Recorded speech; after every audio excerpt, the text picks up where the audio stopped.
ገና ልጅ እያለች ነው የገዛ አባቷ ጭንቅላቷ ላይ ቤንዚል ያርከፈከፈው። በዚህ ብቻ አያበቃም። ጭቆና፣ መሰቃየት፣ መደብደብ፣ ይህ ሁሉ የሚደርስባት በገዛ ቤተሰቦቿና በምታምናቸው ሰዎች ነው። ቤት ውስጥም ሆነ ራሷ ጋር ከሰላም ጋር በፍጹም አትተዋወቅም። ደስታና ሰላም እንደ ሰማይ የራቃት ናዲን አንድ ነገርን ወሰነች፣ ራሷን ማጥፋት። ይህ ለሷ አዲስ ነገር አይደለም። ከአንድም 3 ጊዜ የሞከረችው ነው። ዲያብሎስ ይህችን ሴት ማታ ማታ በፍጹም አያስተኛትም ነበር። ቀን ቀን ደግሞ እየተገለጠ ሰላሟን ይነሳታል። በዚህ ሁሉ ጭንቅ ውስጥና ስቃይ ውስጥ የምታልፈው ሴት አንድ ቀን ኢየሱስ ክርስቶስን ተገናኘችው። ይህን ምስክርነት ከሰማችሁ በኋላ በእርግጠኝነት መንፈሳዊ ሕይወታችሁ ላይ የሚጨመር ነገር ይኖራል። ቀጥታ ወደ ምስክርነቱ እንገባለን። እናመሰግናለን።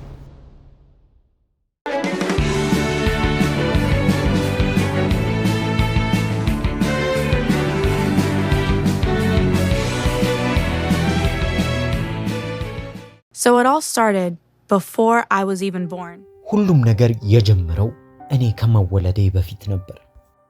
በእናቴም በአባቴም በኩል አንድም ክርስቲያን አልነበረም። በሙሉ የሌላ ሃይማኖት ተከታይ እስላሞች ነበሩ። ታዲያ በዚህ መሃል እናትና አባቴ ተጋብተው የነበሩት ቤተሰቦች ባዘጋጁት ሰርግ ላይ ነው።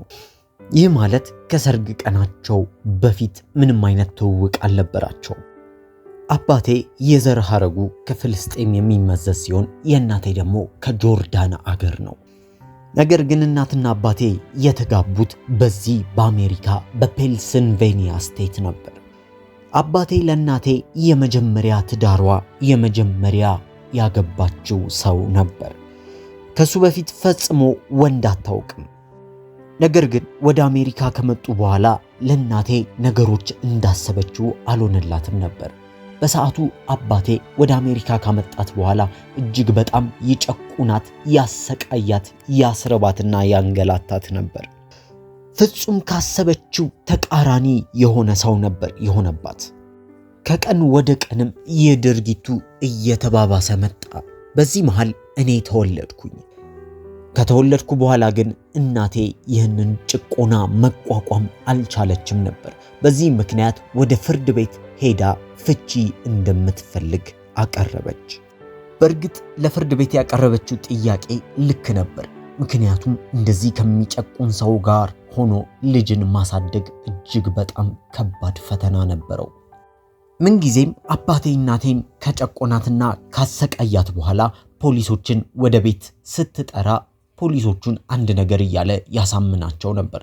እነርሱም እናቴ የምትለውም በሙሉ እርግፍ አድርገው ይተውና አባቴን አምነውት እናቴን ጥለዋት ይሄዱ ነበር። ከዚህም በኋላ እናቴ እንደምንም ፈቃድ ወስዳ ወደ ትውልድ ሀገሯ ወደ ጆርዳን ይዛኝ በረረች። ይህ የሆነው ገና የተወለድኩኝ ሰሞን ነው። በዚህ ሰዓት እናቴ ፍጹም ከአሜሪካ ሕጎችና ደንቦች ተቃራኒ የሆነች ሴት ነበረች። በምዕራባውያንም ምንም አይነት እምነት አልነበራትም። ይልቁንስ ጥላቻ አፍርታለች።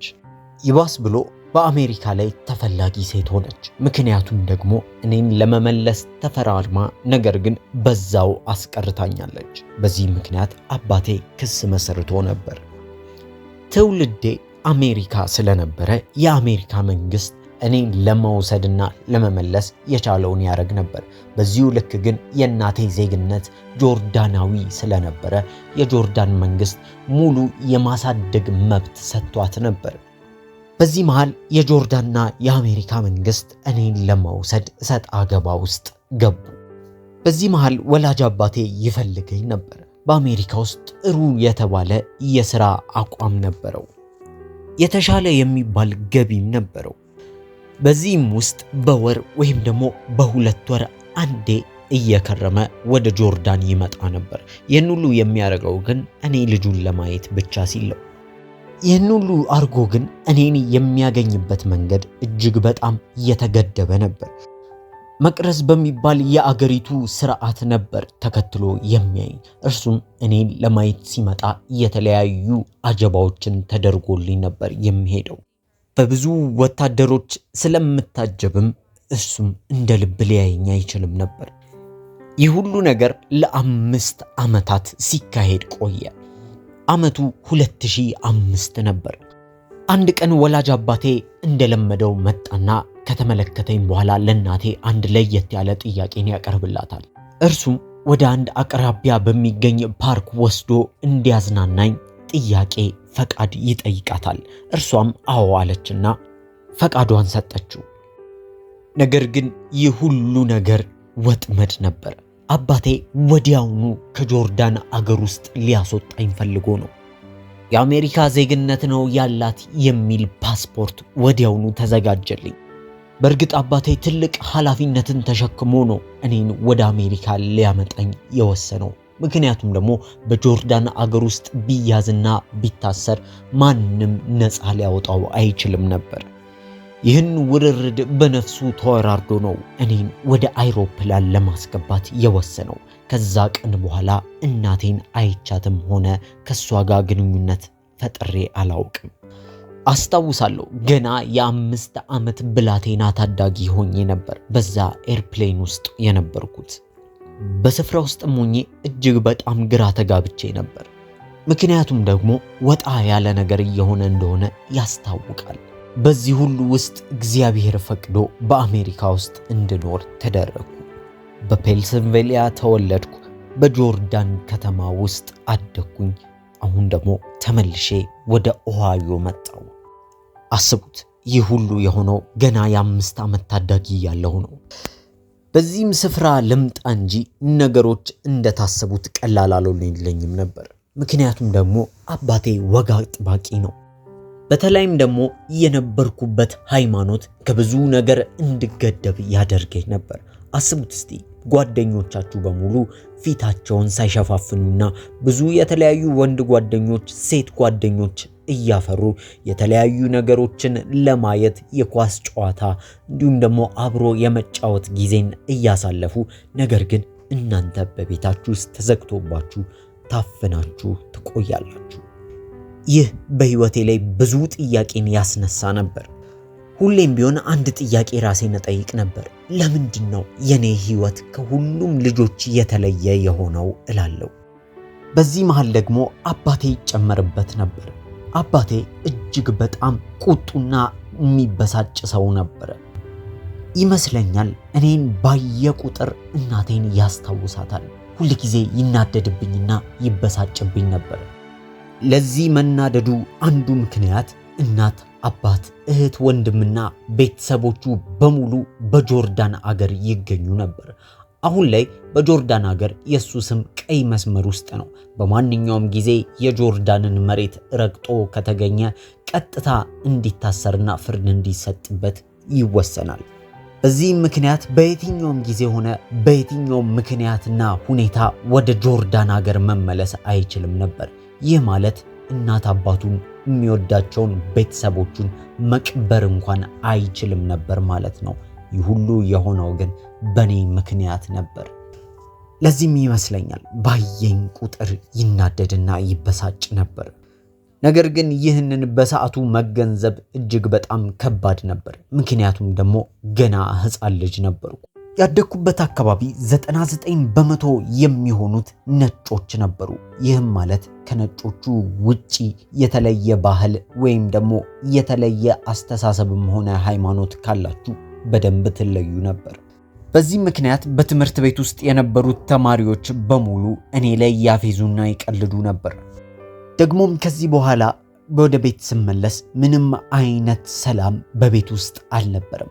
እኔና አባቴ በሰዓቱ እየኖርን የነበረው እጅግ በጣም በችግር ውስጥ ሆነን ነው።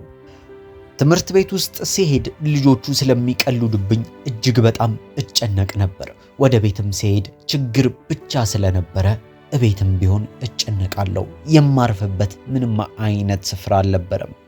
በተለይ ደግሞ አብረውኝ የሚማሩ ተማሪዎች እናትም አባትም እንዳላቸው ስመለከት እጅግ በጣም ቀና ነበር፣ ያም ነበር። እነዛ በሙሉ ተማሪዎች ያላቸው ነገር እንደሌለኝ ሳቅ እጅግ በጣም አዝንና እታመም ነበር። ተማሪዎች ከቤተሰቦቻቸው የሚላክላቸው ምግብ እጅግ በጣም ያስቀናኛል።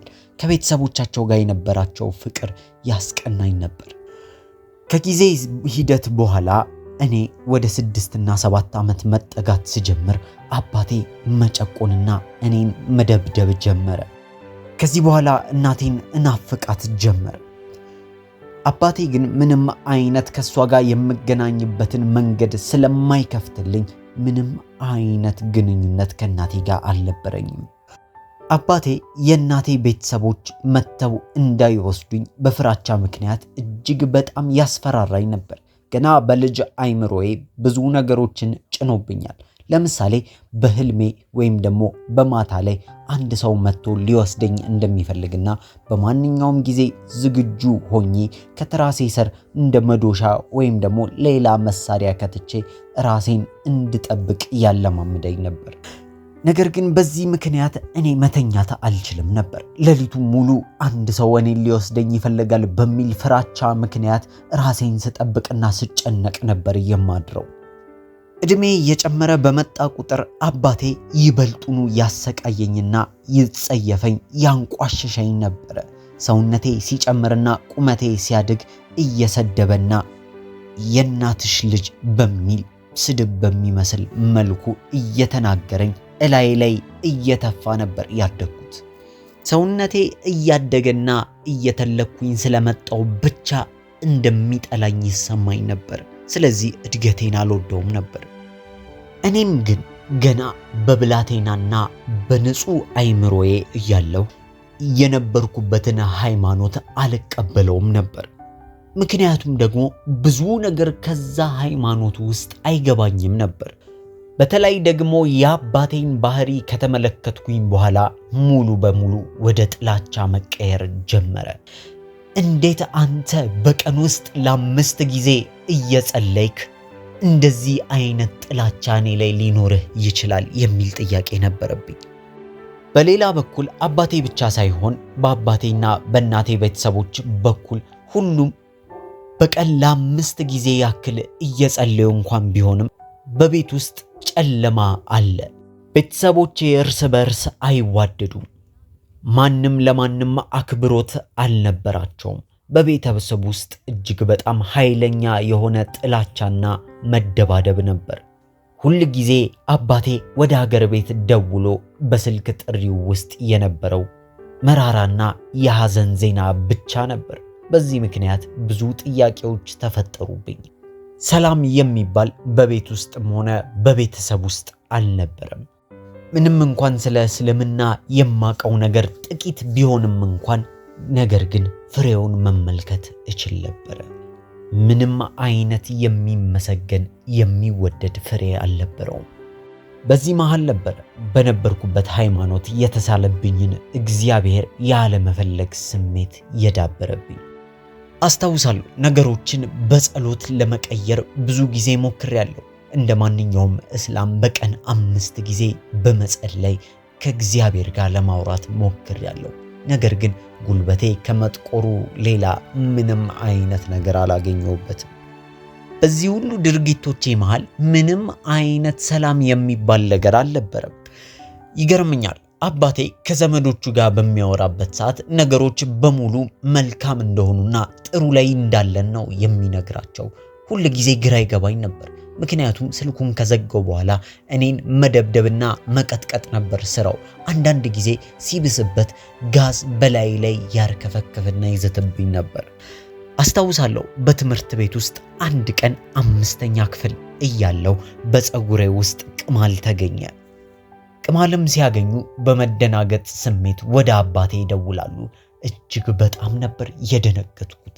አባቴ ይህን ሲሰማ ሊያረገኝ የሚችለውን አላውቅም ነበር። አባቴም መጣና ወደ ቤት ወሰደኝ። እጅግ በጣም እየፈራውና እየተንቀጠቀጥኩ ነበር። አንቺ እጅግ በጣም ቆሻሻ ልጅ ነሽ። አሁን ባንቺ ቆሻሻነት ምክንያት ትምህርት ቤቱ መጥፎ ወላጅ እንደሆንኩ ነው የሚያስበው። አሁን እኔ አባትሽም ቆሻሻ ቤትሽም ቆሻሻ የማኖርሽም በቆሻሻ ስፍራ ውስጥ ነው የሚመስላቸው። አስታውሳለሁ። ይህን ከተናገረ በኋላ በንዴት ወጣና ጋዝ ይዞ መጣ። ጋዙን ወደ ባኞ ቤት ውስጥ ደፋውና ፀጉሬን በዛ ውስጥ ነከረው። ልክ በሳሙና እንደሚያጥብም ሰው ጋዙን በፀጉሬ ላይ አርከፈከፈው። አስታውሳለሁ። ፀጉሬ ይባሱኑ መቆራረጥና አናቴ መላላጥ ጀመረ።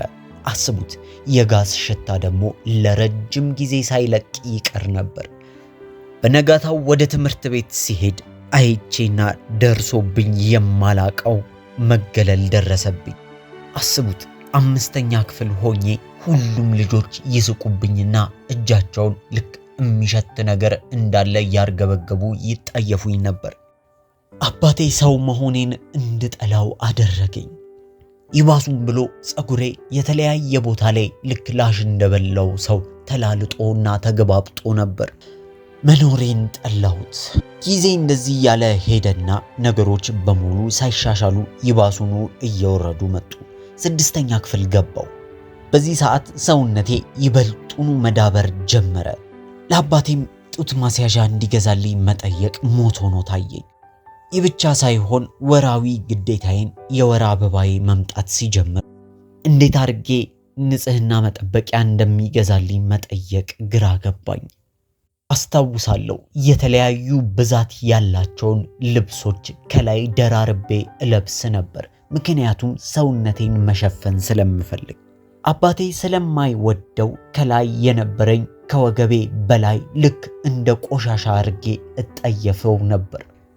ከምንም በላይ ደግሞ ገና በልጅነቴ ነበር ሰውነቴ ማደግ የጀመረው። በዚህ ምክንያት ሰውነቴን እጅግ በጣም እጠላዋለሁ። ከዚህ በኋላ እኔም በትምህርት ቤት ውስጥ ጓደኝነትን ለማፍራት መጣጣር ጀመርኩኝ። በትምህርት ቤት ውስጥ የነበሩት ተማሪዎች ትንሽ እይታንና ፍቅርን ሲያሳዩኝ እጅግ በጣም እደሰት ነበር፣ ምክንያቱም ለረጅም ዓመታት ፍቅርን ተነፍጌ ኖሬያለሁ። ከዚህ በኋላ 7ኛ ክፍል ገባው። አስታውሳለሁ፣ 7ኛ ክፍል ልክ ከመግባቴ በኋላ እጅግ በጣም አይቸው የማላቀውና እጅግ በጣም አስጨናቂ የሆነ ድብርት በህይወቴ ውስጥ መጣ። በዚህ ምክንያት ቀስ በቀስ ራሴን መቆራረጥ ጀመርኩኝ። ከእግሬ የጀመርኩኝ ደም ስር እንደሚቆርጥ ሰው እግሮቼን እሸረካክት ነበር አልኩኝና ወደ ሆዴም ሄድኩ። ቀጠልኩና ጀርባዬን፣ እጄንና የተለያዩ የሰውነት አካላቶቼን እየጎዳውና እየቆራረጥኩኝ መኖር ቀጠልኩ። በዚህ መሃል ነበር ራስን የማጥፋት የሚለው ሐሳብ ወደ ጭንቅላቴ እየጎረፈ መግባት የጀመረው። በዚህ ሰዓት ይባሱኑ ብሎ አጋንንቶችን መመልከት ጀመርኩ። አንድ ነገር ወቁ፣ ይህን ነገር ልክ እንደ ክርስቲያን ሳወራችሁ ምንም አዲስ አይሆንባችሁም። ነገር ግን እንደ ሙስሊም ወይም ደግሞ ሌላ ሃይማኖት ውስጥ እንዳለ ሃይማኖት እንደሌለው ሰው ካወራኋችሁ እጅግ በጣም የሚያስደነግጥና ይህች ሴት እብድ ሳትሆን አትቀርም የሚያስብል ሁኔታ ነበር። ምክንያቱም ይህ አጋንንት ማታ ማታ አያስተኛኝም ነበር። አንገቴን ያንቀኝና ሙሉ ሌሊት ሲያታግለኝ ይውላል። ሌሊትም እየባነንኩኝ እየነቃው አጋንንት አጋንንት እያልኩኝ እጮህና ደጋግመው ነበር። በዚህ ምክንያት አባቴ እጅግ በጣም ይፈራኝና ይደነግጥ ነበር። በዚህ ምክንያት ወደ አንድ የአእምሮ ህሙማን ወሰደኝ። ወደ አእምሮ ህሙማኑም ከሄድኩኝ በኋላ 5 የተለያየ ስም ያላቸው በሽታ እንዳለብኝ ነገሩኝ። በዚህም ምክንያት የተለያዩ መድኃኒቶችን እንድወስድ ተደረግኩኝ። የሚያሳዝነው እነዚህ መድኃኒቶች መውሰድ ከጀመርኩ በኋላ ነገሮች የባሰ እየተፋፋሙ መጡ። አጋንንቶችን ማታ ማታ ብቻ ሳይሆን በቀንም መመለከታቸው ጀመር። ሰዎችን ሳወራ፣ ብቻዬን ስሆን፣ ስበላ የተለያዩ አጋንንቶችን መመልከት ጀመርኩኝ። ገና በ7ኛ ክፍልም የተለያዩ መድኃኒቶችን የምትቅም ወጣት ሴት ሆንኩ። በሳምንት አንዴም የአእምሮ ህሙማን ሐኪም ጋር እሄዳለሁ። ነገር ግን ይህ ሁሉ ነገር አንዳችም አልጠቀመኝም፣ ይልቁንስ ጎዳኝ እንጂ። ከየትኛውም ጊዜ በላይ ራሴን የማጥፋት ሐሳብ ብቻ ሳይሆን ፍላጎትም ያድርብኝ ጀመር። ይባስ ብሎ በላይ ላይ አንዳች ችግር እንዳለብኝ ይሰማኝ ጀመር። ምክንያቱም ይህን ሁሉ መድኃኒት እየቃምኩኝ የተለያዩ ሐኪሞችን እያየው ነገሮች ለምንድነው የባሰ እየተባባሱብኝ የሚመጡት የሚል ጥያቄ ተፈጠረብኝ። ለምንድነው የጓደኞቼና የሌሎች ተማሪዎች ህይወት ኖርማል ሆኖ ሳለ የኔ ግን እንደዚህ የተበጠበጠውና የተመሰቃቀለው ብዬ ጠይቃለሁ። ነገር ግን ማንም ሊመልስልኝ አይችልም ነበር። አንድ ቀን ስሜታዊ ሆንኩኝና ወደ ቤቴ ተመለስኩኝ። በዚህም ሰዓት የአባቴን ቁም ሳጥን በመክፈት የተለያዩ 43 ቁጥር ብዛት ያላቸው መድኃኒቶችን አውጥቼ እያንዳንዱን አንድ በአንድ ቃምኩኝና ዋጥኩኝ። ያሳዝናል። ይህ የመጀመሪያው ራሴን የማጥፋት ሙከራ ነበር። አስታውሳለሁ በሰዓቱ ምንም አይነት የመኖር ተስፋም ሆነ ፍላጎት ውስጤ አልነበረም። እንዳለ የመኖር ተስፋዬ ሙጥጥ ብሎ ወጥቶ አልቋል። ነገሮች የሚሻሻሉ አይመስልም ነበር። የምተነፍሰው አየር ሳይቀር እንኳን ይከብደኝ ነበር። ከዚህም በኋላ ወዲያውኑ አፋፍሰው ወደ ሆስፒታል ወሰዱኝ። በዛም ለተወሰኑ ሳምንታት በማገገሚያ ክፍል ውስጥ ቆየሁ። ከሆስፒታሉም ከወጣሁ በኋላ ወደ ማገገሚያ የአእምሮ ህሙማን ቦታ ተወሰድኩኝ።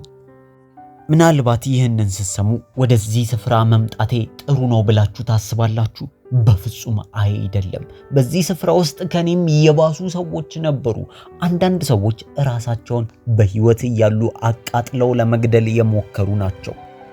በዛ ስፍራ ውስጥ የነበሩ ሌሎቹ ደግሞ ሙሉ ቀን ግንብን እያወሩ የመዋል አቅም ነበራቸው።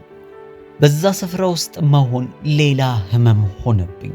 ጭራሹኑ ብሎ በዛ ስፍራ ውስጥ የተለያዩ ብዛት ያላቸውን ከቀድሞ የሚብሱ መድኃኒቶችን ማዋጥ ጀመርኩኝ። በዛ ስፍራ ሆኜ አንድ ጥያቄ እንጠይቅ ነበር። የህይወት ትርጉም ምንድነው? ለምንስ ነው የተፈጠርኩት? አሁን ለምንድነው እየኖርኩ ያለሁት የሚል ጥያቄ ተፈጠረብኝ። ተስፋ አጥቼና ተስፋ ጎድሎኝ በሞከርኩት የራስ ማጥፋት ሙከራ አባቴ እጅግ በጣም አፈረብኝ።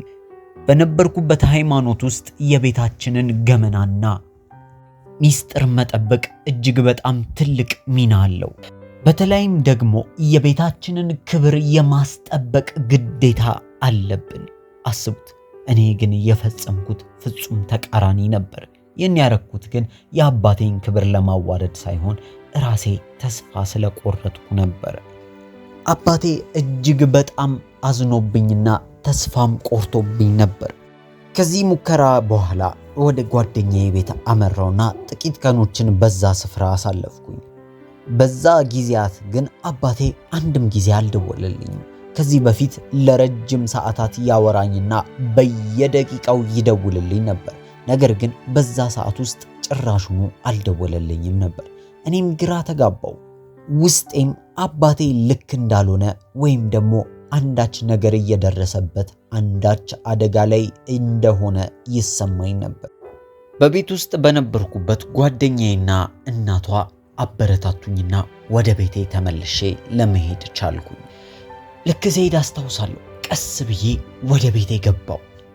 የተመሰቃቀለውን ኪችንና ያልተበሉትን ምግቦች እየተመለከትኩኝ ወደ ውስጥ ዘለቅኩ። ይህን በተመለከትኩኝ ጊዜ አንድ ነገር ልክ እንዳልሆነ ይሰማኝ ነበር። ወዲያውኑ ወደ ክፍል ውስጥ ገባው። አባቴን ተኝቶ አገኘሁት። ጮክ ብዬ እጠራው ነበር።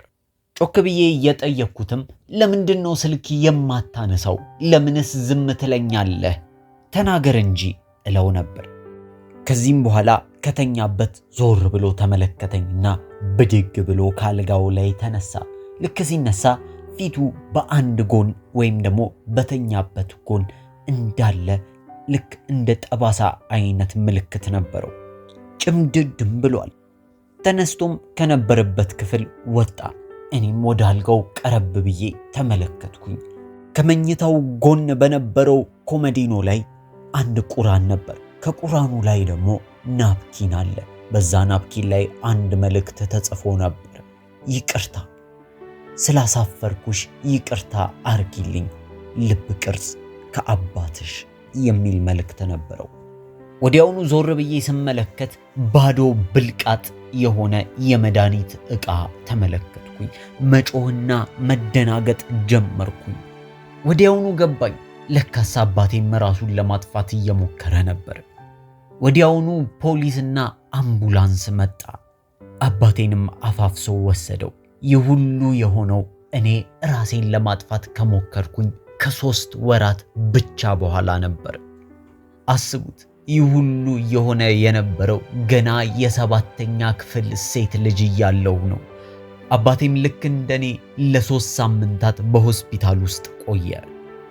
እኔም ለምታማክረኝ ሴት ሁሉንም ነገር ዘርግፌ መናገር ጀመርኩኝ።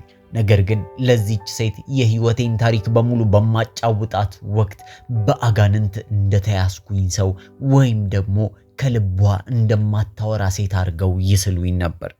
በዚህም ምክንያት ለትምህርት ቤታችን ዳይሬክተር ይህቺ ሴት ተማሪዎቹን በሙሉ ልታበላሽ ነው በዚህ ያለችው የሚል የውሸት ዜናን መዝራት ጀመሩ። ይህ ሁሉ የሆነው በገዛ በመወዳቸው ሰዎችና በማምናቸው ሰዎች ነበር። እጅግ በጣም የተከዳው ያክል ተሰማኝ። ወዲያውኑ የነበርኩበት ትምህርት ቤትም በሌሎች ወላጆች የሚያዝበትን እድል ያመቻችልኝ ጀመረ። በሰዓቱ ነገሮች በሙሉ ፊትና ጀርባ የሆኑብኝ ጀመረ። ነገሮች በሙሉ ሊገጣጠሙልኝ አልቻሉም ነበር። በ7ኛ ክፍል ክረምትም ላይ አንድ አዲስ ነገር ተፈጠረ። እርሱም ገና የ7ኛ ዓመት ታዳጊ ያለው የወንድ ጓደኛ ያስኩኝ። ይህ ለኔ ትልቅና አዲስ የሆነ ነገር ነበር። ፍቅርን የሚያሳየኝ አንድ የወንድ ጓደኛ አገኘው። ሪጂ ይባላል። ሪጂን ላስተዋውቃችሁ። በመጀመሪያ እጅግ በጣም ደግ ሰው ነበር። ሁል ጊዜ ለቤተሰቡ ቅድሚያ የሚሰጥ ሰው ነው። አስታውሳለሁ ሁል ጊዜ ቤተሰቦቹን ሳይ እጅግ በጣም እቀና ነበር። ምክንያቱም በሱ ቤተሰቦች ውስጥ እጅግ በጣም ኃያል የሆነ ፍቅር ነበር። በኔ ቤተሰብ ውስጥ ጓጓለትና እናፍቀው የነበረውን ፍቅር በሪጂ ቤተሰብ ውስጥ በኃይል አየሁት። በመጀመሪያ ፍቅረኛዬም ላይ እጅግ በጣም ተንጠለጠልኩበት። ይህን ስላችሁ ደግሞ ከገደብ በላይ የሆነ እምነትና ፍቅርን ለሱ መስጠት ጀመርኩ። ይባስ ብሎ እግዚአብሔርን አላውቀውም። ስለዚህም በሱ ላይ መተማመን ጀመርኩ። ለእግዚአብሔር መስጠት የነበረብኝን ፍቅርና ጊዜ ለጓደኛዬ ለሪጂ መስጠት ጀመርኩኝ። ነገሮች እንደዚህ ያሉ ሄዱ። እኔም 8ኛ ክፍል ገባው። ነገር ግን 8ኛ ክፍል ላይ የማልጠብቀው ነገር ተከሰተ። እርሱም ክብረ ንጽህናዬን ለሪጂ ሰጠሁት። አዎ ያማል። ገና በ8ኛ ክፍል ገና አፍላ ልጅ ነበርኩኝ፣ የ14 ዓመት ልጅ። ነገር ግን ከሪጂ ጋር ግንኙነት የፈጸምኩት እኔ ፈልጌ ወይም ደግሞ እሱም ማስገድዶኛ አልነበረም። ነገር ግን ባለማወቅ ነው። ራሴን እጠይቅ ነበር፣ ሰዎች አብረው ሲሆኑ አብረው ሲጣመሩ ምን ያደርጋሉ ብዬ አሰብኩኝ። በዚህ ሰዓት ወዲያውኑ ወደ አይምሮዬ የመጣው ግንኙነት ማድረግ ነበር። ለዛም ነው ከሪጂ ጋር ለመጀመሪያ ጊዜ ግንኙነትን ያደረኩት። ሳልፈልግ ነገሩንም ቀጠልኩት። ምክንያቱም ደግሞ ሪጂን ማስደሰት እፈልግ ነበር። ከኔም እንዲለይ አልፈልግም። ለረጅም ዓመታት ያጣሁትን ፍቅር ስለሰጠኝ ይህ ሰው ከኔ እንዲለይ በፍጹም አልፈለኩም ነበር። በ14 ዓመቴም ብዙ የህይወት ፈተናዎች ብለው ጀመሩ።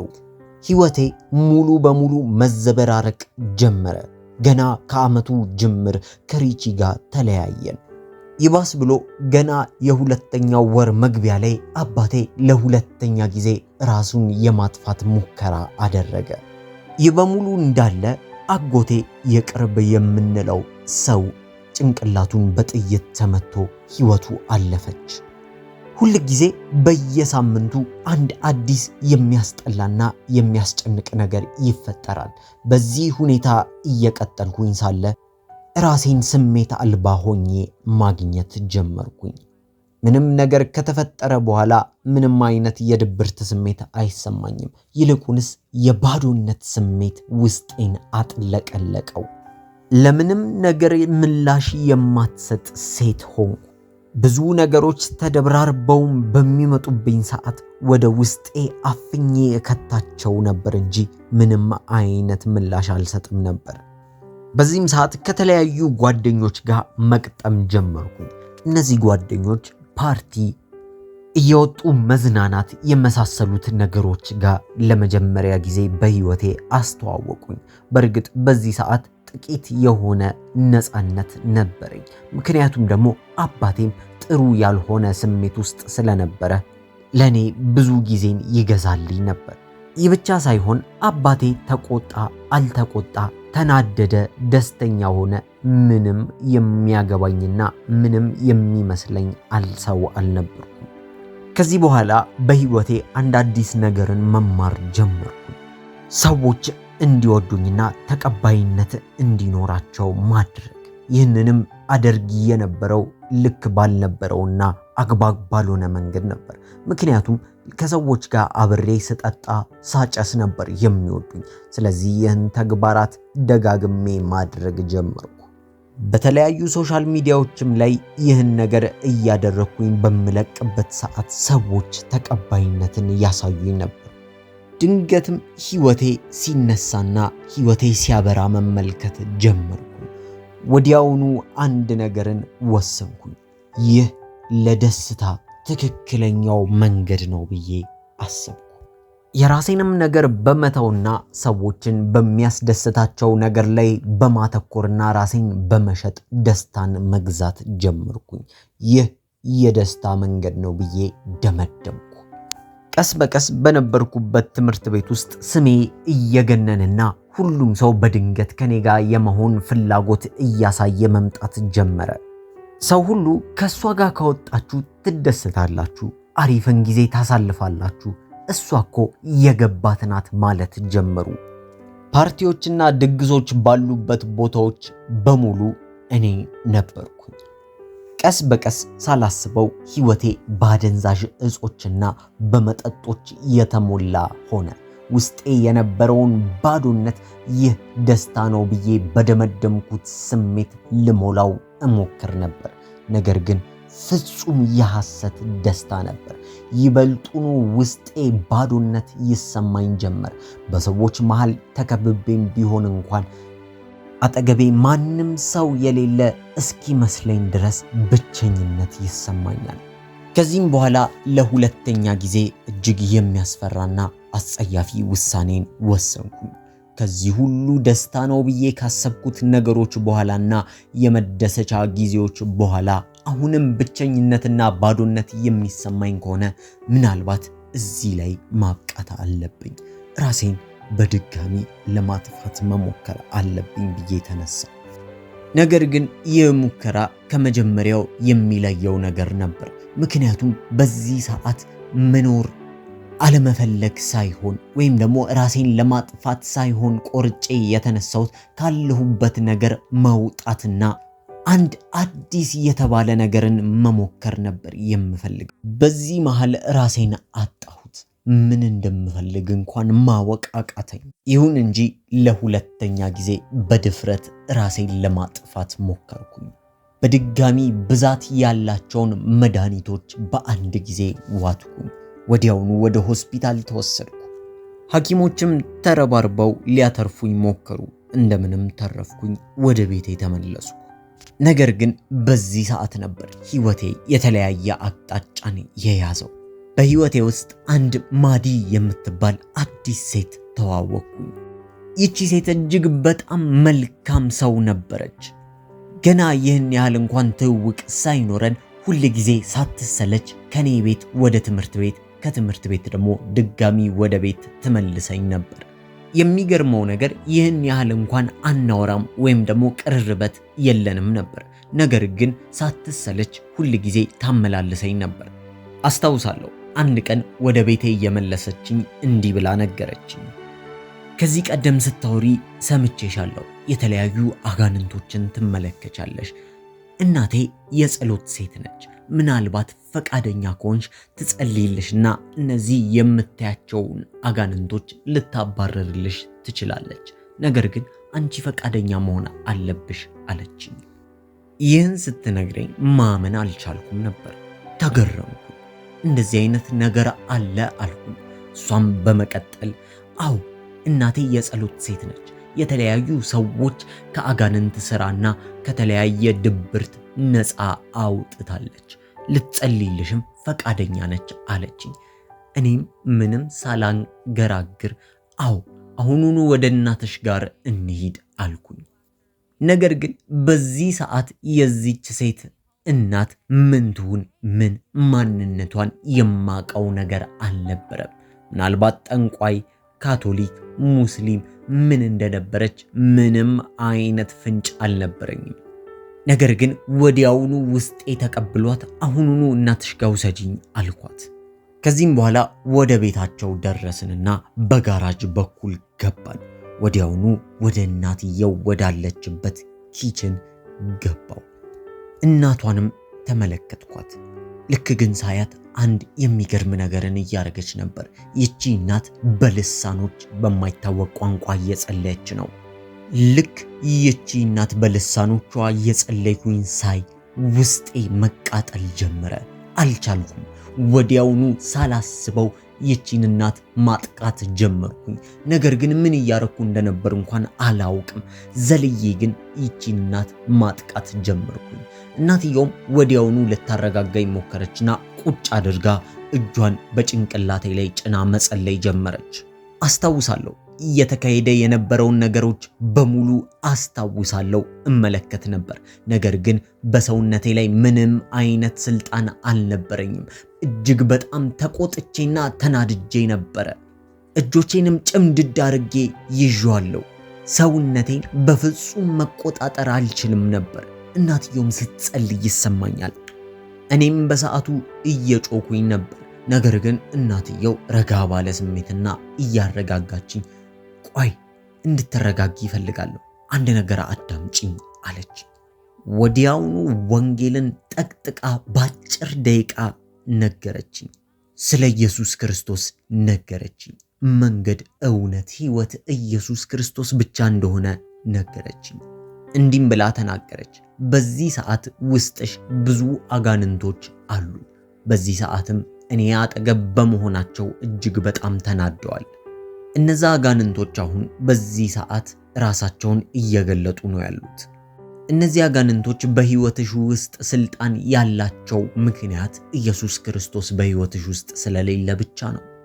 እነዚህ አጋንንቶች በሕይወትሽ ላይ እንዲሰለጥኑ ካልፈለግሽ አሁኑኑ ኢየሱስ ክርስቶስን እንደ ግል አዳኝሽ አድርገሽ መቀበል ይኖርብሻል አለችኝ። ከዚህ በፊት ስለ ኢየሱስ ክርስቶስ በጥቂቱም ቢሆን ሰምቼ ያውቃለሁ። ነገር ግን ሙሉ በሙሉ ምንም አይነት መረዳት አልነበረኝም። ከዚህ በፊት በማድርበት የጓደኛዬ ቤት ውስጥ የተለያዩ ስብከቶች ይከፈቱ ነበር። የጓደኛዬም እናት የተወሰነ ስለ ወንጌል ልትነግረኝ ትሞክራለች። በእርግጥ ሙሉ በሙሉ ባልረዳትም የተወሰነ መልካም ነገር እንዳለው ግን ያስታውቅ ነበር። ነገር ግን ስለ ወንጌል ልስማ እንጂ ልቀበለውም ልነቅፈውም ልተወውም አንዳችም ሐሳብ አልነበረኝም። ነገር ግን ኢየሱስን ልክ እንደ ነብይ ብቻ አድርጌ ተቀብየው ነበር። ይህ ደግሞ የሆነው በነበርኩበት ሃይማኖት በነበረው አስተምሮ ምክንያት ነው። ከዚህ በኋላ ከዚች ሴት ጋር ያንን የመዳን ጸሎት በእምነት ጸለይኩኝ። ቀስ ያልኩኝ ለዚች ሴት ታሪኬን በሙሉ ዘግዝኬ ነገርኳት። ነገር ግን አጋንንቶች ሙሉ በሙሉ ከሰውነቴ አልወጡም ነበር። ቁጭ ብለን በምናወራበትም ሰዓት አንድ ነገር በሰውነቴ ላይ ተመለከተች። እርሱም በአንገቴ ላይ ያሰርኩት ሐብል ነበር። ይህን ሐብል ገና በልጅነቴ ያሰርኩት፣ ከልጅነቴ ጀምሮ አብሮኝ የነበረ ሐብል ነው። ሐብሉ ጫፍ ላይ አንድ የአይን ምልክት ነበረ። በእርግጥ ይህንን ሐብል የማደርገው ከክፉ አይን ለመጠበቅ ነበር። የሐብሉ ጫፍ ላይ የነበረው የክፉ አይን ነበር። ይህ ሐብል ከክፉ አይን ይጠብቀኛል ብዬ ለረጅም ዓመታት በአንገቴ ላይ አስሬው ኖሬያለሁ። ይህንንም ሐብል በአንገቴ ላይ ስትመለከት ይህች ሴት ወዲያውኑ ገባት። ይህንን ሐብል አሁኑኑ ከአንገትሽ ላይ አውልቂው አለችኝ። እኔም እሺ ብዬ ይህንን ሐብል እንዳወለኩኝ እንደ እብድ ሰው መጮህና መዝለል ጀመርኩኝ። ወዲያውኑ ማስታወክ ጀመርኩ። ከሰውነቴም ውስጥ ደም ይፈስ ጀመር። አይኖቼ በሙሉ ቀይ ሆኑ። ለ3 ሰዓት ተኩል ያክል ነፃ ስወጣ ነበር። አዎ ለ3 ሰዓት ተኩል። ከዚህ በኋላ ሙሉ በሙሉ ነፃ ከሆንኩኝ በኋላ ይቺ ሴት የተወሰነ ታስተምረኝ ጀመር። አባቴን፣ እናቴንና ቤተሰቦቼን ይቅር ማለት እንዳለብኝ ነገረችኝ። ልክ በዛ ሰዓት አዲስ የሆነ ስሜት ወዲያውኑ በውስጤ ፈሰሰ። ይህን ስሜት እንዴት ላብራራላችሁ እንደምችል አላውቅም። ምናልባት ገና ልጆች ሆናችሁ ከጓደኞቻችሁ ጋር ሰፈር ውስጥ ተሰባስባችሁ አባሮሽ እየተጫወታችሁ የነበረበት ጊዜ ላይ ከጨዋታው ውጪ ምንም አይነት ነገር እንደማያሳስባችሁና ትዝ እንደማይላችሁ ያክል የእረፍትና የመረጋጋት ስሜት ውስጤን ሞላው። እየተንሳፈፍኩኝ ያክል ያለ ስሜት ይሰማኝ ጀመረ። በህይወት ዘመኔ እንደዚህ አይነት የነጻነት ስሜት ተሰምቶኝ አያውቅም። ይህ ሁሉ ከሆነ ከጥቂት ጊዜ በኋላ ግን አሁንም ወደ ምንም አይነት ቤተክርስቲያን እየሄድኩኝ ስላልነበረና ማንም ሰው በመንፈሳዊ ህይወቴ ይዞኝ ስላልነበረ ድጋሚ ወደ ድሮ ህይወቴ መመለስ ጀመርኩ።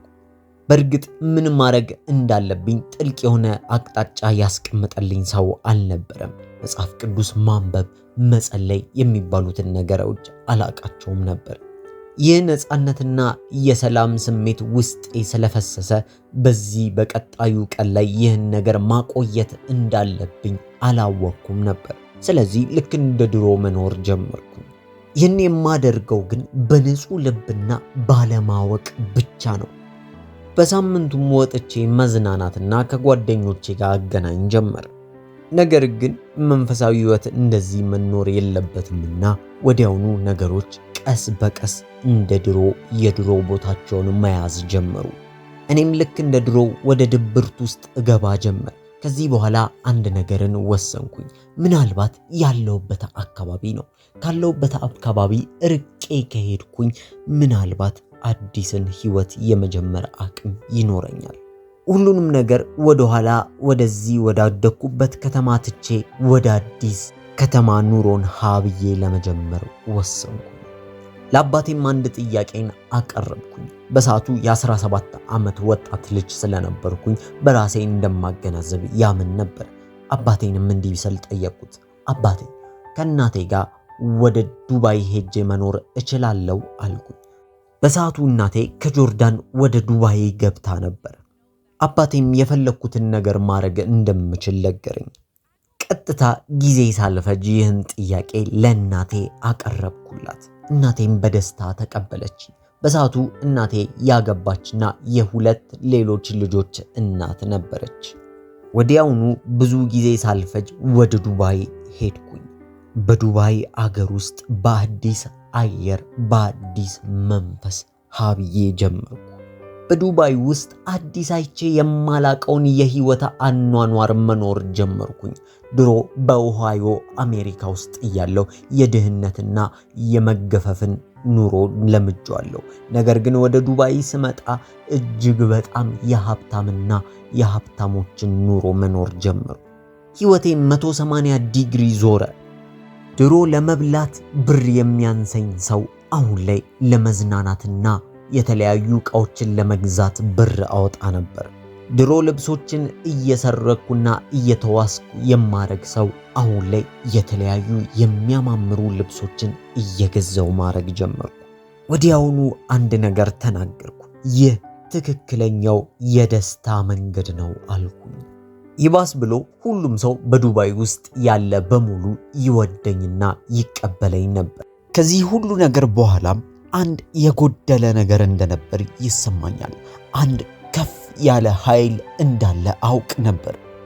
በዚህ ምክንያት አስትሮሎጂ ወይም ደግሞ የኮከብ ጥናትን ጀመርኩ። ይህ እጅግ በጣም አደገኛ ነበር። ምክንያቱም ስጀምረው የሰው ልጅ ባህሪ ለምን አሁን እንዳለው ሆነ በሚል ሐሳብ ነበር። ነገር ግን የኮከብ ቆጠራ ከዛ በላይ ጥልቅ የሆነ አሰራር ነበረው። በዚህም ነገር እየጠለኩኝ መግባት ጀመርኩኝ። ከአንድ ዓመት ቆይታ በኋላ ተመልሼ ወደ አሜሪካ ልሄድ ወሰንኩኝ። ምክንያቱም ደግሞ የኮሌጅ ትምህርቴን መጨረስ ነበረብኝ። በዚህ ጊዜ የምፈልጋቸው ነገሮች በሙሉ አሉኝ ማለት እችላለሁ። የራሴ መኪና አለኝ፣ የምኖርበት ቤት አለ። ነገር ግን እስካሁን ይህ ሁሉ ነገር ባዶነቴን ሊሞላው አልቻለም። በዚህ ምክንያት ሂንዱይዝምን ለመከተል ወሰንኩኝ። ታይላንድ ድረስ ሄጄ መነኩሴዎችን ማግኘትና መነጋገር ጀመርኩ። የተለያዩ ሃይማኖታዊ የሆኑ አምልኮችን አደርጋለሁ። ከዛም አልፎ ወደ አሜሪካ ስመለስ ደግሞ ካርድ ማንበብ ጀመርኩ። ካርድ ወይም ደግሞ በነሱ አነጋገር ታሮት ወይም ደግሞ መዳፍን ማንበብ ጀመርኩ። ይህን ሁሉ የማረገው ሩቅ ቦታዎችን እየተጓዝኩ ነው።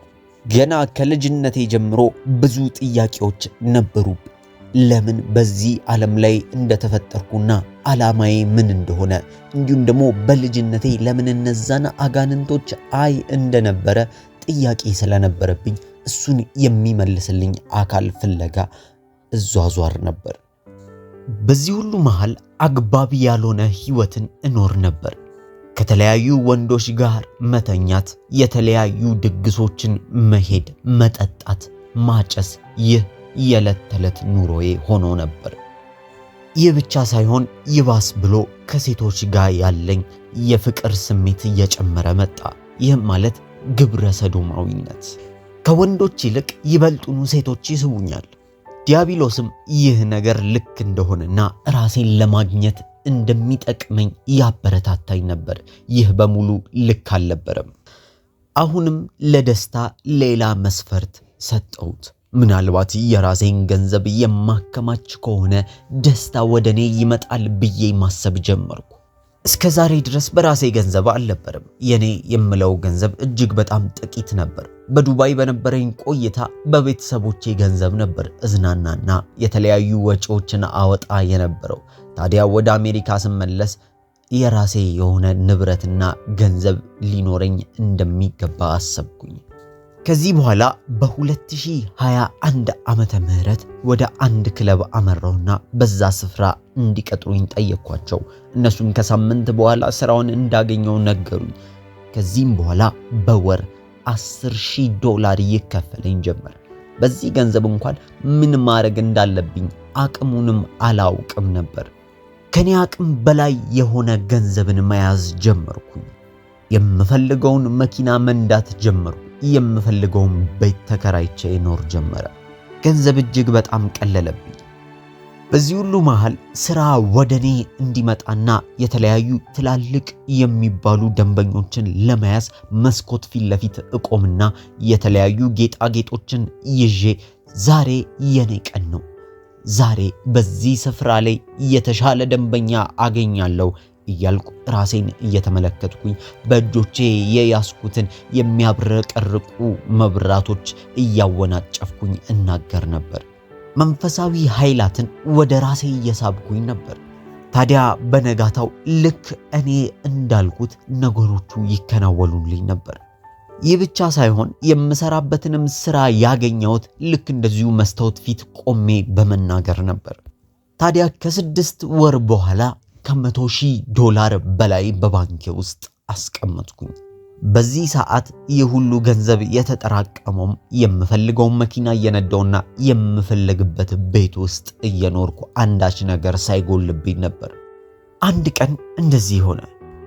የቤቱ ትልቅ የሚባል ደንበኛ በምሰራበት ስፍራ መጣና እኔ እንዳስተናግደው ጠየቀ። እኔም በደስታ አስተናገድኩት። የሰው ሲመጣ ከ1,000 በላይ የሚሆኑ ዶላሮችን አውጥቶ ነበር የሚሄደው። በዚህ ምክንያት ለኔ መልካም አጋጣሚ ነው በሚል ይህንን ሰው አስተናገድኩት። ያስተናገድኩትም ለ2 ወይም ለ3 ሰዓታት ብቻ ነበር። በነዛ ሰዓታት ውስጥ በህይወቴ አግኝቼው የማላቀውን ገንዘብ ብዛት ሰጠኝ። በአንድ ምሽት ያን ሁሉ ገንዘብ ሰርቼ አላውቅም። ከ1,000 በላይ ዶላር እንደ ቲፕ ሰጠኝ። እጅግ በጣም ተደሰትኩ። እንደዚህ መስራት መቻሌ ለኔ ትልቅ ነገር ነበር። ከብዙ ሰዎች የተሻልኩኝ እንደሆንኩ ይሰማኝ ጀመር። የማታው ስራዬ አለቀና መኪናዬ ውስጥ ገብቼ መንዳት ጀመርኩኝ። በመወደውና በህልም መኪናዬ ውስጥ ሆኜ የነዳው ግን መንገድ ላይ ማልቀስ ጀመርኩኝ። ያለ መቆጣጠር አለቅሳለሁ። ነገር ግን ለምን እንደሆነ አላውቅም። ከዚህ በኋላ ወደ ምኖርበት መኖሪያ ቤቴ ደረስኩና ወደ ክፍሌ ገብቼ የተሰጠኝን ገንዘብ ቆጥሬ አስቀመጥኩኝ። ካስቀመጥኩኝም በኋላ የማታ ልምዴን መስታወት ፊት ቆሜ ማውራት ጀመርኩና ከጨረስኩኝ በኋላ ድጋሚ እሪ ብዬ ማልቀስ ጀመርኩ። ያለ ማቋረጥ አለቅሳለሁ። አሰብኩት። ብዙ ነገር ሞክሬያለሁ። በህይወቴ ያልሞከርኩት ነገር የለም። ወንዶችን፣ ሴቶችን፣ አደንዛዥ እጽ፣ መጠጥ፣ ታላቅ የሚባል ሥራ፣ የገንዘብ ምንጭ፣ የዓለማችን ውዱ ከተማ ዱባይ መሄድ፣ የተለያዩ መነኩሴዎችን ማግኘት። ነገር ግን እነዚህ በሙሉ ነገሮች ህይወቴን ሊሞሉት አልቻለም። ይበልጡኑ የባዶነት ስሜት ነበር እንጂ የሚሰማኝ። ከልጅነቴ ጀምሮ የምመኛቸውን ነገሮች በስተመጨረሻ አግኝቼ ነበር። የምፈልገውን መኪና፣ የምፈልገውን ቤት፣ እንደ ማንኛውም ሰው በፈለግኩት መጠን ገንዘብን ማውጣት። ይህ ሁሉ በልጅነቴ ያስቀመጥኳቸውን ግቦች አሟልቻለሁ። ነገር ግን ምንም አዲስ ነገር አልነበረውም። አስቡት እስቲ፣ በህይወታችሁ ላይ የምትፈልጉትን ነገር በሙሉ አግኝታችኋል። ነገር ግን አሁንም የባዶነት ስሜት ይሰማችኋል። ምናልባት ልጆኜ በአባቴ ስጨቆንና ትምህርት ቤት ውስጥ ብዙ ሰዎች ሲስቁብኝ፣ ሲጨቁኑኝ፣ ያኔ ልደበርና ላዝን እችላለሁ። አሁን ግን የምፈልጋቸውን ነገር በሙሉ አግኝቻለሁ። ነገር ግን አሁንም ድብርቱና ባዶነቱ አልለቀቀኝም ነበር። እንዲሁም ድሮ በምክንያት ከምደበርበት ይልቅ አሁን ያለ ምክንያት የምደበርበትና የማዝንበት ቀን በዛ። ሰው ሁሉ ከውጪ ሲያየኝ የሚቀናብኝና የሚመኘውን ህይወት እየኖርኩ ነው። ሁሉም ነገር ምርጥ ሆኖ ተቀምጧል። ነገር ግን ከውስጥ እንደዛ አይደለም። በዚህ ምክንያት ነበር የማለቅሰው። ባዶነቴን የሚሞላ አካል በማጣት መንሰፍሰፍ አለቅስ ነበር። ከዚህ በኋላ በክፍሌ መሬት ላይ ተኝቼ እግዚአብሔር ሆይ አንተ የት ነህ ያለኸው? አንተ ማን ነህ? እባክህ ድረስልኝ እያልኩ አለቅሳለሁ። ወደ ላይ እያየው አንተ የበላይ አካል ማን ነህ? ክሪሽና፣ ቡዳ፣ አላህ፣ እግዚአብሔር አንተ ማን ነህ? እባክህ አለው በለኝ። ለምንድነው በህይወቴ ይህ ሁሉ ነገር እንዲከሰት የምትፈቅደው? እያልኩ አለቅሳለሁ። እጅግ በጣም ንዴት ውስጥ ነበርኩኝ። ለምንድነው ይህ ሁሉ ነገር እንዲሆን የፈቀድክብኝ? እያልኩኝ እቆጣ ነበር። ልክ እግዚአብሔር በእኔ ላይ ይህ ሁሉ ክፉና እርግማን እንዲሆንብኝ የፈቀደ ያክል እየተሰማኝ። እስኪ ንገሩኝ፣ ሁሉም ነገር ኖሯችሁ አሁንም ብቸኝነት ከተሰማችሁ፣ ዓለም ላይ ከልጅነት ጀምሮ የምትፈልጉትና ብዙ ሰዎች የሚመኙት ነገር ኖሯችሁ አሁንም ግን ባዶነት ከተሰማችሁ ምንድነው የምታደርጉት? በህይወቴ የወደቅኩኝ ያህል ይሰማኝ ነበር። ታዲያ በህይወቴ ምን ያህል ውድቀት ውስጥ እያለው እያሰላሰልኩኝ ለአንዴና ለመጨረሻ ጊዜ፣ ለሶስተኛ ጊዜ ራሴን ለማጥፋት ወሰንኩ። ከዚህ በፊት አንዴና ሁለቴ ሞክሬ አልተሳካልኝም። ነገር ግን አሁን ለመጨረሻ ጊዜ ራሴን አጠፋለሁ ብዬ ወሰንኩኝ። የምሰራበት ቦታ ለነበረው አለቃይም ካሁን በኋላ ላልመጣ እችላለሁ፣ ምናልባት 1 ሳምንት እረፍት ስጠኝ ብዬ ቴክስት ላኩለት። ወስኜ የነበረውም ከነበርኩበት የመኖሪያ ክፍሌ ዘልዬ ቁልቁል ወድቄ መሞት ነው። ከዚህ በኋላ ቤቴን አስተካከልኩና የተለያዩ ደብዳቤዎችን ጻፍኩኝ። ራሴንም ለሞት አዘጋጀሁ። በዚህ መሃል ግን እንደ ትላንትና አንድ አደንዛዥ እጽ የሚሸጥ ጓደኛዬ ቴክስት ልኮልኝ ነበር። ነገ ምን ታረጊያለሽ አለኝ። እኔም ምንም አላረግም አልኩት። ማንም ሰው ራሴን አጠፋለሁ ብሎ አይገምትም ነበር። ምክንያቱም ደግሞ እየኖርክ ያለውት ህይወት ከጓደኞቼ በላይና ከኮሌጅ ተማሪዎች እጅግ በጣም የላቀ ህይወት አይነት ነበር። ታዲያ ይህ አደንዛዥ እጽ የሚሸጥ ጓደኛዬ ነገ ወደ ቸርች መምጣት አለብሽ ብሎ ልኮልኛል። ይሁን እንጂ ከሱ ወደ ቤተ ክርስቲያን እንድመጣ መልእክት መድረሱ እጅግ በጣም ገርሞኝ ነበር። እኔም ነገርኩት። እንዴት አንተ አደንዛዥ እጽ እየሸጥክ እኔን ወደ ቤተ ክርስቲያን እንድመጣ ትጠይቀኛለህ? በማለት መገረሜን ነገርኩት። ነገር ግን መልሶ ነገረኝ። እኔ ከእግዚአብሔር ጋር ያለኝን ግንኙነትና ህብረት እያሳደግኩ ነው። እጅግ በጣም የተሻለ ነገር ላይ እየደረስኩኝ ነው። ድሮ የነበረኝንም ነገሮች ለማቆም እየሞከርኩ ነው። እስኪ አንቺም ወደዚህ ስፍራ ነይ በማለት ጠየቀኝ። እኔም ለነገ የመሞት ቀጠሮዬን እንደያዝኩኝ ዛሬ ወደ ቤተክርስቲያን መሄድ ጀመርኩኝ። መንገድም ላይ እያለሁ ድንገት አንድ ቴክስት ገባልኝ። እርሱም የቀድሞ ጓደኛዬ ወደዚህ ቤተክርስቲያን እንድመጣ የጋበዘኝ መምጣት እንደማይችልና ውስብስብ ጉዳይ እንዳጋጠመው ነገረኝ።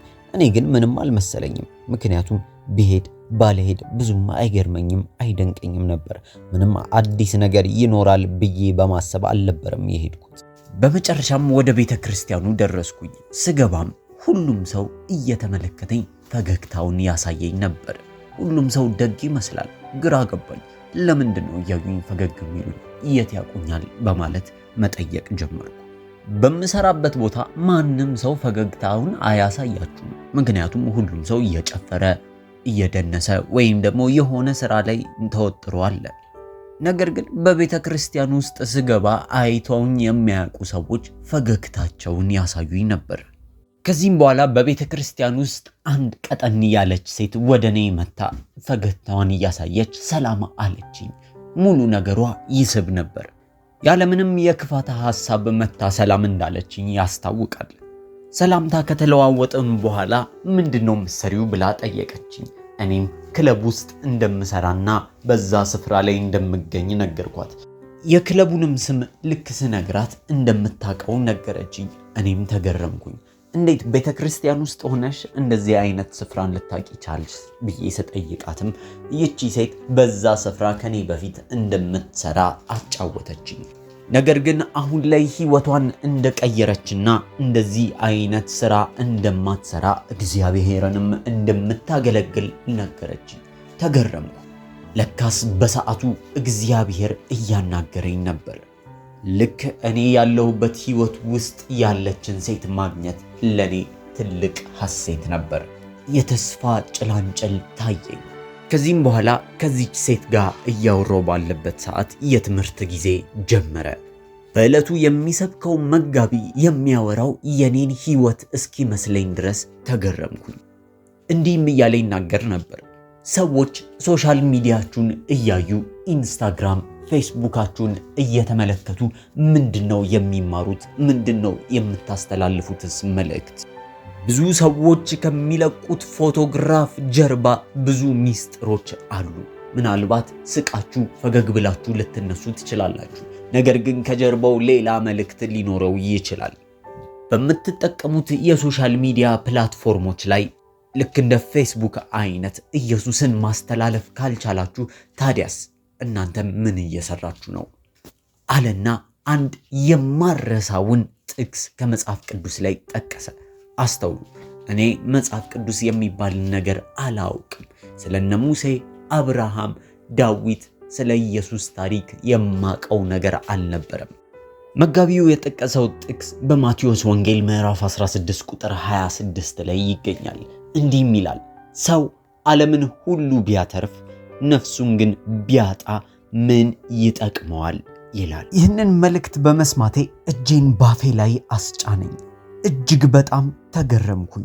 እንደዚህ አይነት መልእክት በመጽሐፍ ቅዱስ ላይ ይኖራል ብዬ አስቤ አላውቅም ነበር።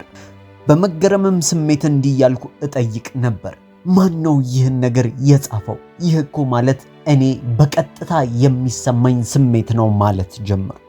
ከዚህ በፊት ስለ ኮከብ ጥናትና የተለያዩ መጽሐፎችን ሳነብ በማያቸው ነገሮች እገረምና ልክ ነው የሚል አስተሳሰብ ይኖረኝ ነበር። ነገር ግን ይህ ጥቅስ ቀጥታ ከኔ ህይወት ጋር ተያያዘና እጅጉኑ አስገረመኝ።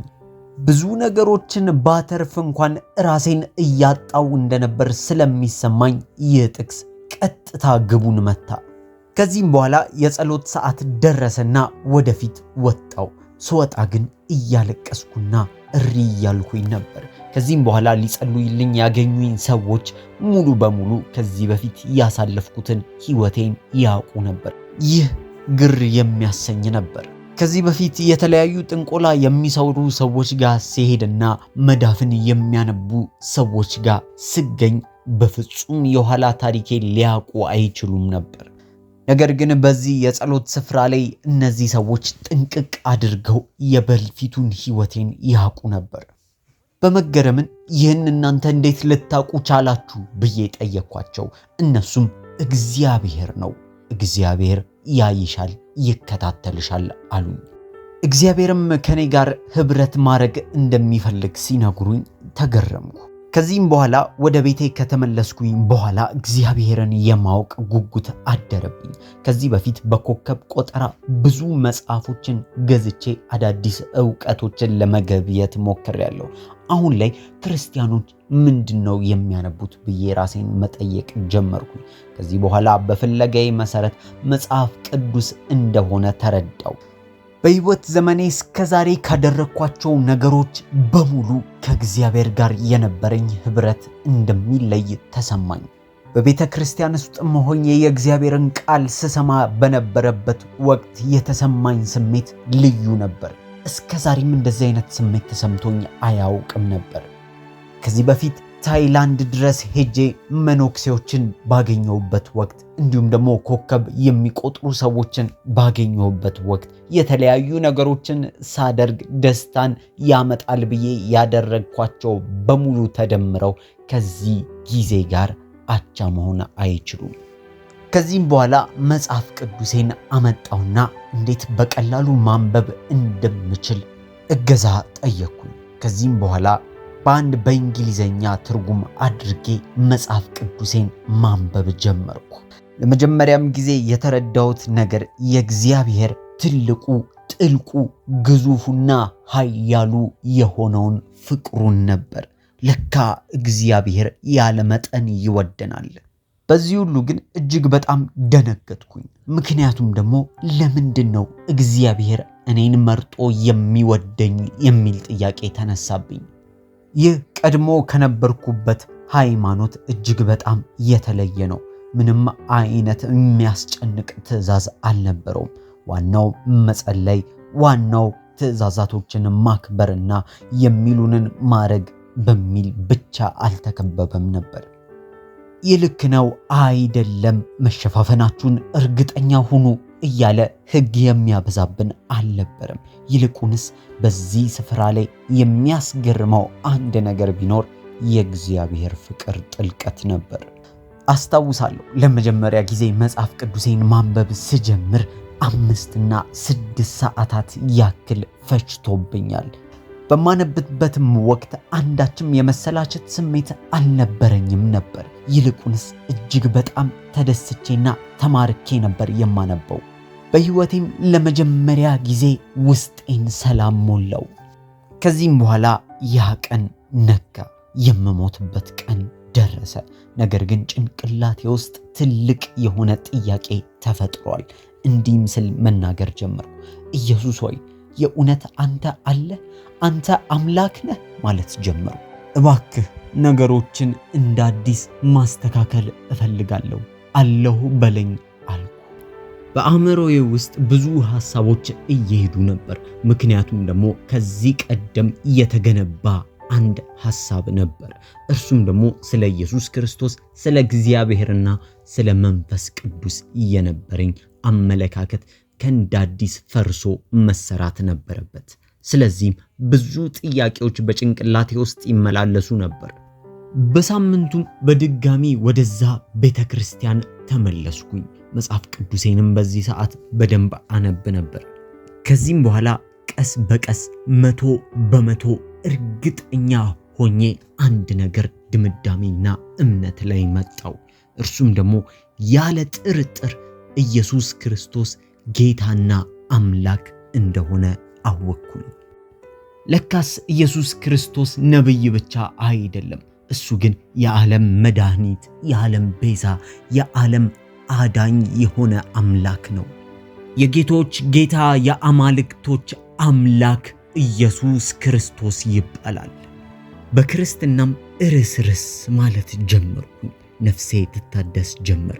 ነገር ግን በዚህ ሁሉ መሃል ለቤተሰቦቼ ምንም አይነት ነገር አልነገርኳቸውም ነበር። ከዚህ ቀድሞ የማረጋቸውንም ድርጊቶች በፍጹም አላቆምኩም ነበር። መኪናዬ ውስጥ እንኳን ዘፈን ከፍቼ ነበር የሚሄደው። ነገር ግን ቀስ በቀስ ይህ የምከፍታቸው ዘፈኖች ይረብሹኝና ያወኩኝ ጀመረ። ድሮ የምዝናናባቸውና ሰላምን ይሰጡኛል ብዬ የምከፍታቸው ሙዚቃዎች አሁን ላይ ይረብሹኛል።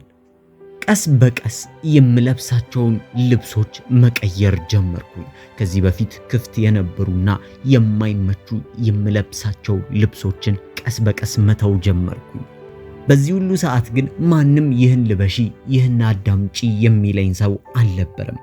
ራሴ ውስጤን እያዳመጥኩኝ ቀስ በቀስ እተው ጀመር።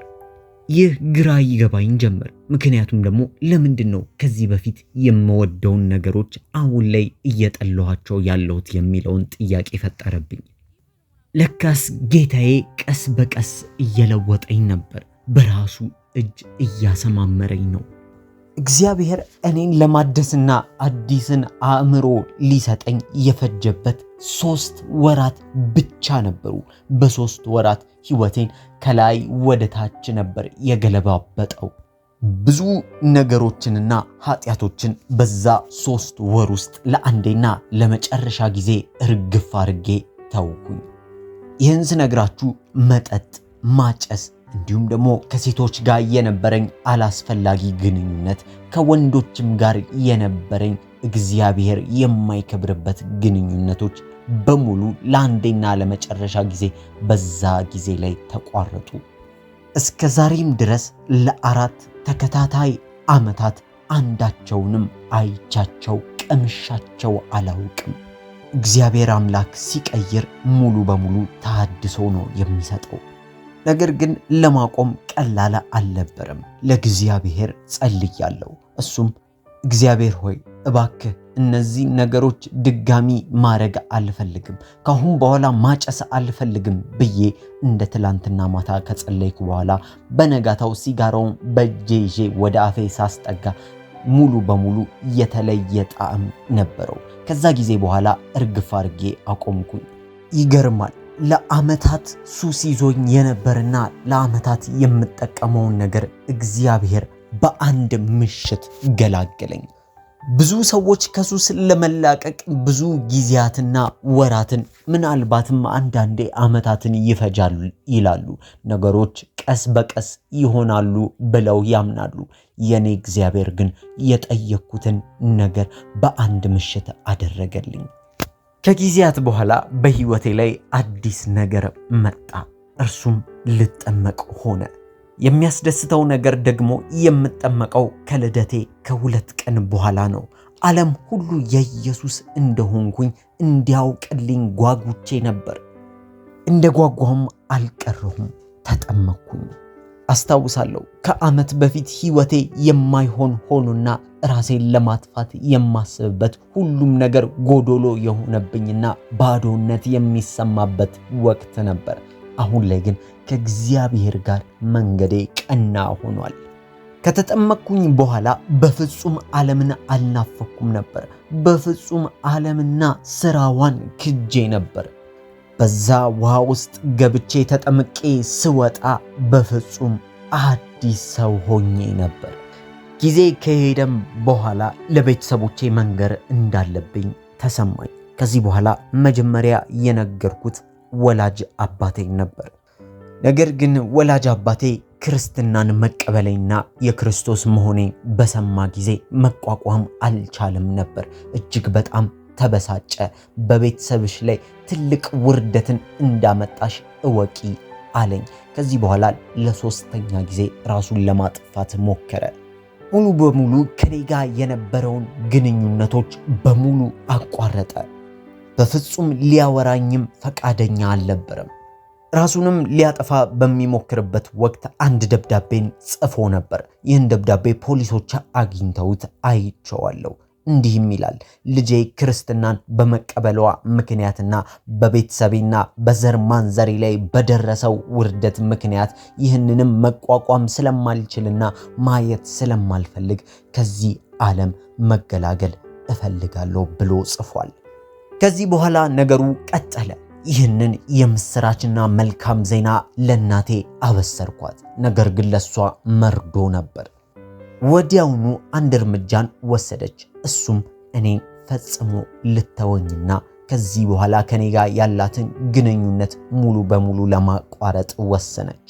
በዚህ ሰዓት ግን እኔ ጠንከር ያለ ክርስቲያን ሆኜ ቤተሰቦቼ ወደ ኢየሱስ ክርስቶስ እንዲመጡና እውነት ሕይወት መንገድን እንዲከተሉ እየጸለይኩላቸው ነበር። እኔን ትተው ከመሄዳቸውና እኔን ከመተዋቸው በላይ ያንገበገበኝ የነበረው የነሱ ክርስቲያን መሆንና አለመሆን፣ ኢየሱስ ክርስቶስን አለማወቃቸው ነበር። በቤተሰቦቼ ዘንድ መጠላቴ ምንም አላስገረመኝም ነበር። ምክንያቱም አባቴ ኢየሱስ ክርስቶስ እንኳን ወደዚህ ምድር ሲመጣ ብዙዎች ጠልተውትና ጠምደውት ነበር። ይህ ለኔ አዲስ ነገር ሊሆን አይገባም። ምንም እንኳን የቤተሰቦቼ ውሳኔ የሚያሳዝን ቢሆንም መንፈስ ቅዱስና የእግዚአብሔር ቃል ግን ያበረታኝ ነበር። ትልቅ የሆነም እምነት ነበረኝ። የኔ እግዚአብሔር እኔን ማዳን ከቻለ እነርሱንም ያድናል እላለሁ። ሙሉ እምነትም ነበረኝ። ከዚህ በኋላ እግዚአብሔር አንድ መልእክትን ወደኔ አመጣ። እርሱም ቤተሰቦችሽን ይቅር ማለት አለብሽ የሚል ድምፅ ወደኔ መጣ።